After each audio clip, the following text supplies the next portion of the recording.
The next topic of alimentary canal is stomach.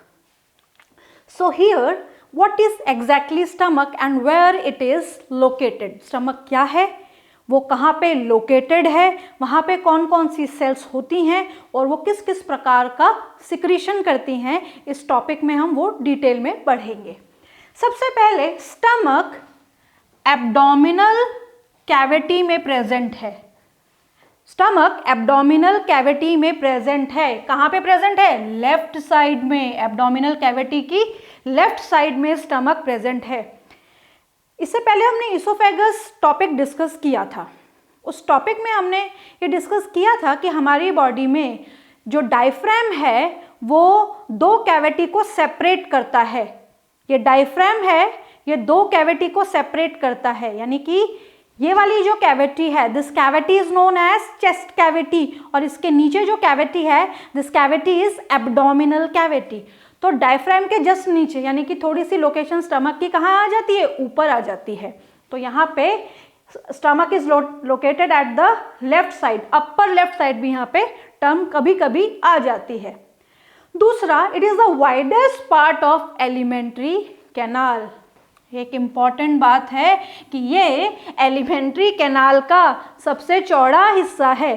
जैसे हम alimentary canal बनाएं तो मान लीजिए ये एलिमेंट्री कैनाल है, इस तरीके से ये स्टमक आ जाता है और इस तरीके से ये एलिमेंट्री कैनाल आगे एक्सटेंड हो जाती है।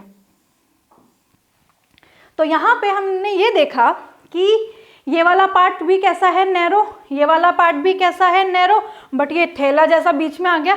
अब bag like structure is stomach. तो यहाँ पे सबसे चौड़ा हिस्सा एलिमेंट्री कैनाल का, widest part of the alimentary canal is stomach. Shape is J shaped. किस प्रकार की शेप का है ये जे शेप का है। बट किस कंडीशन में ये जे शेप का होता है? ये एम्प्टी कंडीशन में जे शेप का होता है। जब ये खाली होता है तब इसका आकार जे होता है, ध्यान रखना।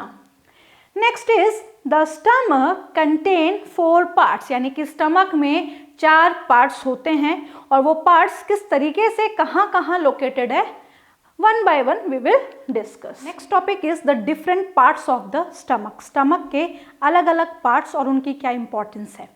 तो सबसे पहले हम अगर स्टमक के पार्ट्स के बारे में बात करते हैं तो सबसे पहला part that is cardiac part. सबसे पहला पार्ट कार्डियक पार्ट। कार्डियक इसका नाम इसलिए आया है क्योंकि ये ऐसा पार्ट है जो बिल्कुल हमारे दिल के नज़दीक है, यानी कि हार्ट के पास है। मान लीजिए ये वाला जो एरिया है इसको हम डायफ्राम बोलते हैं। This area is known as diaphragm. अब ये जो डायफ्राम है ये एब्डोमिनल रीजन को और थोरैसिस रीजन को डिवाइड करता है। यहाँ पे थोरैसिस रीजन है, यहाँ पे डायफ्राम आ गया और नीचे आ जाता है एब्डोमिनल रीजन। दोनों रीजन्स को ये डिवाइड करता है। तो यहाँ पे अगर हम इस एरिया में देखें तो यहाँ पे हार्ट प्रेजेंट है। तो हार्ट के विसिनिटी में, क्लोज विसिनिटी में होने के कारण, बहुत ज़्यादा क्लोज तो नहीं है, डायफ्राम बीच में है, तो हार्ट के नज़दीक होने के कारण इस रीजन को हम बोलते हैं कार्डियक। इस कार्डियक रीजन में इसोफेगस की ओपनिंग होती है। इस कार्डियक रीजन में इसोफेगस की ओपनिंग होती है। दूसरा पार्ट आता है फंडस। ये जो स्वॉलन पार्ट है, this swollen part is known as fundus. छोटा सा पार्ट है, फूला हुआ पार्ट है, इस फूले हुए पार्ट को हम कहते हैं फंडस। नेक्स्ट आता है बॉडी। जैसा कि समझ में आ रहा है कि अगर स्टमक की बॉडी है तो यानी कि काफ़ी सारी फिजियोलॉजिकल एक्टिविटी होंगी, यानी कि ये मेन सेंट्रल रीजन हो गया स्टमक का। This is the main central region of the stomach. Next part आता है पाइलोरस। ये narrow part opening into small intestine. ये छोटा सा हिस्सा है जो स्मॉल इंटेस्टाइन में ओपन होता है। ये वाला पार्ट आ जाता है स्मॉल इंटेस्टाइन का। तो यहाँ पे ये वाला जो पार्ट है जो स्मॉल इंटेस्टाइन के नज़दीक है, इस पार्ट को हम बोलते हैं पाइलोरिक पार्ट या पाइलोरस पार्ट। अब हमारी एलिमेंट्री कैनाल में एक ऑर्गन खत्म होने पे दूसरा ऑर्गन शुरू होता है। तो कहीं ना कहीं बहुत सारी ओपनिंग है। फेरिंग्स खत्म हुआ, ईसोफेगस आई, ईसोफेगस खत्म हुआ, स्टमक आया, स्टमक खत्म हुआ, स्मॉल इंटेस्टाइन आई। तो यहाँ पे डिफरेंट डिफरेंट ओपनिंग्स हैं जो कि स्टमक से रिलेटेड हैं। सो हियर सबसे पहले अगर हम रीजन बनाएं तो इन रीजन्स में हम जो रीजन्स बना रहे हैं वो एक रीजन हमने यहाँ बनाया ईसोफेगस, एक रीजन हमने बनाया डिओर्डिनम। जो ईसोफेगस है ये वाला हिस्सा है, जो ईसोफेगस है ये वाला हिस्सा है, और जो इंटेस्टाइन है वो ये वाला हिस्सा है। तो यहाँ पे देयर इज ओपनिंग। अब ओपनिंग कैसे? ईसोफेगस खत्म हुआ, स्टमक शुरू हुआ, एक ओपनिंग। स्टमक खत्म होने के बाद स्मॉल इंटेस्टाइन शुरू हुई, दूसरी ओपनिंग। तो ओपनिंग को बायोलॉजी में बोला जाता है orifice. So there are 2 orifices, openings. The first opening is cardiac orifice. पहली ओपनिंग को बोलते हैं कार्डियक ऑरिफाइस। कार्डियक ऑरिफाइस यानी कि the opening of oesophagus, the opening of oesophagus into cardiac region of the stomach, यानी कि oesophagus की opening cardiac region में क्या कहलाएगी? इस ओपनिंग को क्या कहेंगे? Cardiac orifice. यहाँ पे अगर बोलें कि it is joined by the lower end of the oesophagus, यानी कि ईसोफेगस के लोअर एंड पे और स्टमक के शुरुआत में मौजूद है। नेक्स्ट आता है पाइलोरिक ऑरिफाइस। पाइलोरिक ऑरिफाइस ये वाली ओपनिंग है। What is pyloric orifice? Pyloric orifice is the opening of stomach in small intestine. Opening of stomach into small intestine, यानी कि स्टमक की ओपनिंग स्मॉल इंटेस्टाइन में कहलाती है पाइलोरिक ऑरिफाइस। तो यहाँ पे हमने 2 ऑरिफाइस पढ़े और 4 अलग अलग पार्ट्स पढ़े स्टमक के। नेक्स्ट आता है स्टमक के कुछ स्पेशल फीचर्स। स्टमक के कुछ स्पेशल फीचर्स में हमने कार्डियक ऑरिफाइस अभी पढ़ा है, पाइलोरिक ऑरिफाइस अभी पढ़ा है, ये वाली ओपनिंग्स हैं, ये ओपनिंग और ये वाली ओपनिंग। ऊपर वाली ओपनिंग कार्डियक ऑरिफाइस, नीचे वाली जहाँ पे स्टमक खत्म होता है that is pyloric orifice.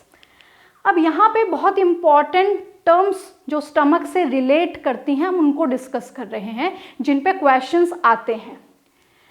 Stomach is covered by layer of peritoneum. अब जैसे ही पेरिटोनियम वर्ड आता है तो हमारे दिमाग में ये क्लिक करता है कि क्या होता है पेरिटोनियम। तो सबसे पहले पेरिटोनियम जो है वो हमें एब्डोमिनल रीजन से समझना है। हमारे एब्डोमिनल कैविटी में बहुत सारे ऑर्गन हैं और इन सभी ऑर्गन्स पे टिश्यू की लेयर पाई जाती है। केवल स्टमक पे ही नहीं, बहुत सारे ऑर्गन्स हैं हमारे एब्डोमिनल रीजन में, इंटेस्टाइन भी इसमें इंक्लूडेड है। इनके ऊपर टिश्यू की लेयर मौजूद है, इनको कवर करती है। That layer of tissue is known as peritoneum. तो उसी प्रकार स्टमक के ऊपर भी पेरिटोनियम की लेयर है। अब इसके साथ साथ फैट की लेयर भी है, यानी कि पेरिटोनियम की तो है ही, साथ में फैट की भी है, और फैट के साथ में लिम्फ टिश्यू की भी है। यानी कि 3 चीज का डिपोजिशन, पहला पेरिटोनियम, दूसरा फैट टिश्यू, तीसरा लिम्फ टिश्यू। तो इन डिपोजिशंस के कारण यहाँ पे जो लेयर बनती है उस लेयर को हम कहते हैं ओमेंटम। इंपॉर्टेंट है, ध्यान रखना। इस प्रकार की पेरिटोनियम को क्या बोला जाता है? ओमेंटम बोला जाता है। ओमेंटम क्या है? पेरिटोनियम की लेयर, उसके साथ साथ फैट की लेयर, उसके साथ साथ टिश्यू की लेयर। जैसे ही फैट नाम आ जाता है यानी कि वो लेयर मोटी हो गई, तो यहाँ पे फैट डिपोजिशन के कारण स्टमक की जो लेयर है वो मोटी हो जाती है। अब यहाँ पे ध्यान रखना कि एक तो है ये वाला कर्व एरिया, यहाँ पे डिपोजिशन हो गया इस तरीके से। दूसरा एरिया ये वाला हो गया। ये 2 एरियाज हो गए यहाँ पे। तो ये जो दोनों एरियाज है इनको हम एज्यूम कर रहे हैं। सबसे पहले हम देखते हैं लेसर ओमेंटम क्या है। स्टमक में दो कर्व्स बनते हैं, एक लेस कर्व, एक बड़ा कर्व, एक छोटा कर्व एक बड़ा कर्व, ऐसे समझ लो आप। तो यहाँ पे ये जो लेसर ओमेंटम है ये छोटा है, इसको हम लेसर कर्वेचर भी बोलते हैं। ये राइट साइड में है, ये कौन सी साइड में है, ये राइट साइड में है, इसकी साइड ध्यान रखना। सो लेसर ओमेंटम को लेसर कर्वेचर भी बोला जाता है, इसको लेसर कर्वेचर भी बोलते हैं। और ये जो लेसर कर्वेचर है वो किस तरफ है, वो राइट साइड है। उसी तरीके से इस एरिया में यानी कि बड़ा जो कर्व बन रहा है, ये पूरा जो कर्व यहाँ से यहाँ तक बन रहा है, इसको बोला जाता है ग्रेटर ओमेंटम। ग्रेटर कर्वेचर भी इसको बोलते हैं। और इसके साथ साथ अगर इसका साइड देखें यानी कि किस तरफ है, तो ये है, अगर लेसर ओमेंटम राइट की तरफ है तो ग्रेटर ओमेंटम किस तरफ होगा, लेफ्ट की तरफ होगा। क्लियर है। नेक्स्ट है stomach is covered by layer of peritoneum. दोबारा से पढ़ते हैं। स्टमक पे पेरिटोनियम की लेयर होती है। पेरिटोनियम के साथ साथ फैट और लिम्फ का भी डिपोजिशन हो जाता है। डिपोजिशन होने से लेयर मोटी हो जाती है। स्टमक एक जे शेप्ड ऑर्गन है, तो जे शेप में एक जगह राइट साइड बनती है, एक जगह लेफ्ट साइड बनती है। दोनों तरफ कर्व्स बनते हैं, दोनों तरफ कर्व्स बनते हैं, इसलिए इनको कर्वेचर बोलते हैं। ये वाला जो पार्ट है दिस इज लेसर ओमेंटम। बड़ा वाला जो सी है दैट इज ग्रेटर ओमेंटम। आप तो छोटे सी से और बड़े सी से समझिए। जो छोटा सी है दैट इज लेसर ओमेंटम, जो बड़ा सी है दैट इज ग्रेटर ओमेंटम।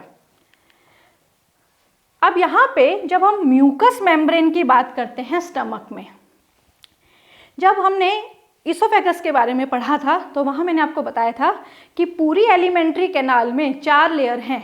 अंदर वाली म्यूकोसा, उसके बाहर सब म्यूकोसा। तो यहाँ पे स्टमक में भी म्यूकोसा होगी, क्योंकि पूरी एलिमेंट्री कैनाल में म्यूकोसा है तो नेचुरली स्टमक में भी होगी। तो जो म्यूकोसा है वो स्टमक में काफ़ी थिक होती है, काफ़ी मोटी होती है। और जब स्टमक में फूड नहीं होता, जब स्टमक खाली होता है, तो ये जो लेयर है यानी कि जो मेम्ब्रेन है ये टेम्परेरी फोल्ड्स बना लेती हैं। यहाँ पे ये क्या बना लेती हैं, टेम्परेरी लॉन्गिट्यूडनल फोल्ड्स बना लेती हैं। और इन टेम्परेरी लॉन्गिट्यूडनल फोल्ड्स को हम बोलते हैं rugae. So here these are the temporary folds. ये टेम्परेरी फोल्ड्स हैं, इस तरीके से बने हैं। और ये जो टेम्परेरी फोल्ड्स हैं इनको हम रियुगे बोलते हैं। कि ये कब बनते हैं, ये बनते हैं जब पेट बिल्कुल खाली होता है, इसमें किसी भी प्रकार का फूड स्टोर नहीं होता। और यहाँ पे ये किस लेयर यानी किस मेम्ब्रेन के थ्रू बनता है, तो ये बनता है म्यूकस मेम्ब्रेन के through. Next part is the structure of stomach in brief. जब हमने स्टमक का स्ट्रक्चर पढ़ते हैं तो हमने अभी तक क्या पढ़ा कि स्टमक में 4 पार्ट हैं। First cardiac, second fundus, third body and fourth is pylorus. Pylorus को एंट्रम भी बोलते हैं। एनसीईआरटी में ये लिखा हुआ है कि what is the another name of pylorus, that is antrum. ये वाला पार्ट इसोफेगस है।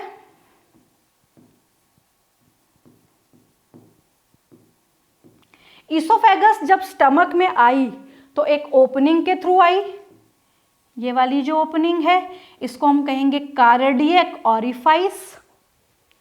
जब स्टमक स्मॉल इंटेस्टाइन में ओपन हुआ तो भी एक ओपनिंग के कारण हुआ, तो दिस इज पाइलोरिक ऑरिफाइस, क्योंकि पाइलोरिक रीजन में है। जब इसोफेगस स्टमक की तरफ एक्सटेंड होगी तो यहाँ पे ये एक्सटेंशन कैसे शो करेगी, डायफ्राम को क्रॉस करते हुए, यानी कि डायफ्राम को चीरते हुए आएगी। बिना पायर्सिंग किए, बिना छेद किए नहीं आ सकती। तो इस पर्टिकुलर पार्ट को बोलते हैं हम हायटस या इसोफेजियल हायटस। सो अभी हमने पढ़ा स्टमक का स्ट्रक्चर।